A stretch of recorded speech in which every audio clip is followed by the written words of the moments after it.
Flat कभी नहीं लेना चाहिए सर, ये लाइबिलिटी है। दो तरह के फ्लैट होते हैं, एक लाइबिलिटी वाला फ्लैट होता है, एक एसेट वाला फ्लैट होता है। समझाता हूं, 90% लोग जो फ्लैट लेते हैं वो लाइबिलिटी वाला फ्लैट होता है। 90% लोग, आज आपकी आंखें खोल दूंगा अगर ध्यान से समझ गए मेरी बात तो, आसान भाषा में समझा रहा हूं, समझना। 90% लोग जो फ्लैट लेते हैं वो लाइबिलिटी फ्लैट होता है। आपकी जिंदगी खराब कर देगा वो फ्लैट, और खराब करता है।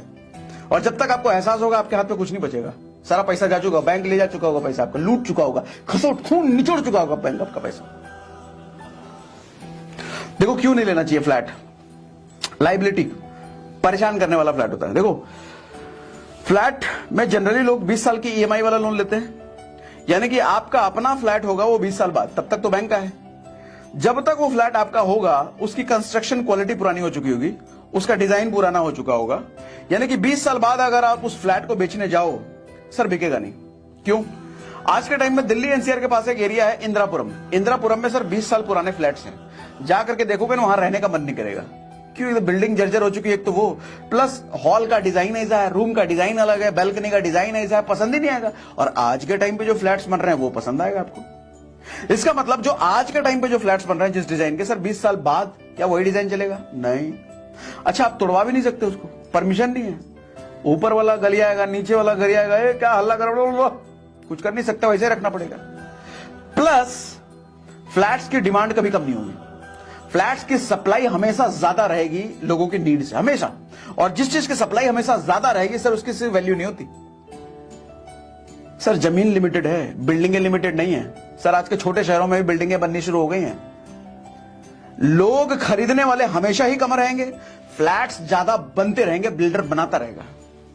तो इसलिए आपको बेचने में ना हमेशा दिक्कत आएगी। फ्लैट अगर आप अपने फ्लैट को 10 साल 12 साल बाद बेचने जाओ, हमेशा दिक्कत आएगी, नहीं बेच पाओगे सर, क्या पता लॉस में बेचना पड़े। इसलिए फ्लैट का डील अच्छा नहीं है, फ्लैट लेना ही नहीं चाहिए। अच्छा, कौन सा फ्लैट लेना चाहिए वो भी बताऊंगा आगे।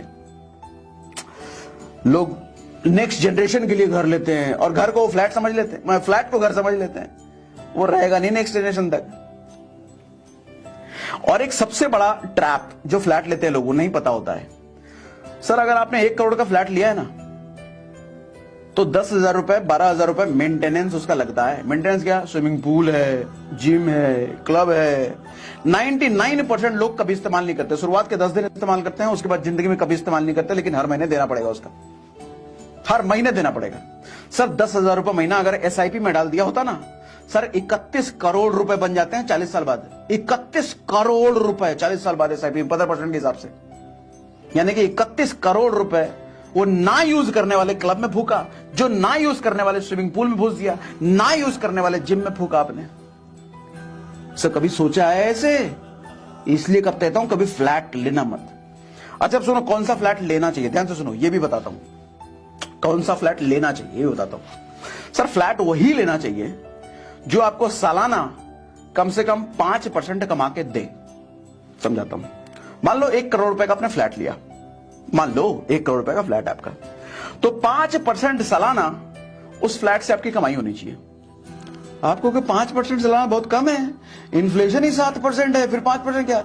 सर फ्लैट में 5% इनफ इसलिए है क्योंकि फ्लैट में आप रह रहे होगे या फिर रेंट पे लगा रखा हो, वो यूज हो रहा है। जैसे बहुत सारे एसेट होते हैं, जैसे गोल्ड को आप यूज नहीं कर सकते, तो रखा रहेगा, वो शेयर में लगा रखा है, उसको यूज थोड़ी कर रखा रहेगा वो। लेकिन फ्लैट प्रॉपर्टी ऐसी चीज है जिसको आप यूज करते हो, ठीक है। 5% क्यों मैं कह रहा हूं अच्छा है वो भी अभी बताता हूं, ध्यान सुनो। सर 1 करोड़ के फ्लैट पे 5% का मतलब हुआ 5 लाख रुपए सालाना आपको वहां से इंटरेस्ट आना चाहिए, मतलब कमाई आनी चाहिए। यानी कि महीने का अगर देखो तो 40,000 रुपए मंथली आपको वहां से रेंट आना चाहिए। 1 करोड़ के फ्लैट का अगर 40,000 रुपए मंथली रेंट आ रहा है, यानी कि वो अच्छी डील है, अच्छा फ्लैट है, अच्छी इन्वेस्टमेंट, ऐसा लेना चाहिए। 20 साल में आपकी प्रॉपर्टी हो जाएगी बिल्कुल फ्री। 40,000 रुपए महीना अगर रेंट आ रहा है तो 20 साल में आपका आपने जितना दिया है उतना आपको मिल गया रेंट से। 20 साल बाद फिर प्रॉफिट ही प्रॉफिट है। अब उस 40,000 रुपए रेंट वाले प्रॉपर्टी में आप खुद भी अगर रहते हो, कहीं और रहोगे तो आपको 40,000 रुपए पे करने की अगर हैसियत है, पे करना चाहते हो, उससे अच्छा अपने फ्लैट में रहते हो तो 40,000 की बचत है ना। तो बात एक ही हुआ, या तो रेंट ले लो या फिर रेंट कहीं देने से बचा लो, फायदे की डील है वो। ऐसा फ्लैट लेना चाहिए, ऐसा फ्लैट एसेट है जो आपको 20 साल में फ्री कर देगा। लेकिन 1 करोड़ का फ्लैट ले लिया, पता चले 10,000 रुपए रेंटल वैल्यू है, भैया ऐसा फ्लैट ना लेना, ना ना ना ना ना, वो सर का दर्द है, वो गरीब कर देगा, वो पैसा नहीं छोड़ लेगा, वो ऐसा ना। ठीक है। असली एसेट जो प्रॉपर्टी में होती है ना सर, जमीन होता है। जमीन एक ऐसी चीज है जो कि बढ़ेगी नहीं दुनिया में। भगवान ने जितना जमीन बना के दे दिया है उतना ही रहने वाला है। रत्ती भर भी जमीन आदमी बढ़ा नहीं सकता, चाहे अरबों खरबों रुपए डाल दो, रत्ती भर भी जमीन बढ़ाया नहीं जा सकता, भगवान ने दे रखा है।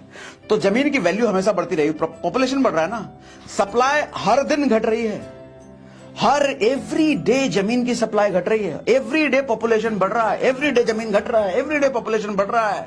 जब सप्लाई चीज की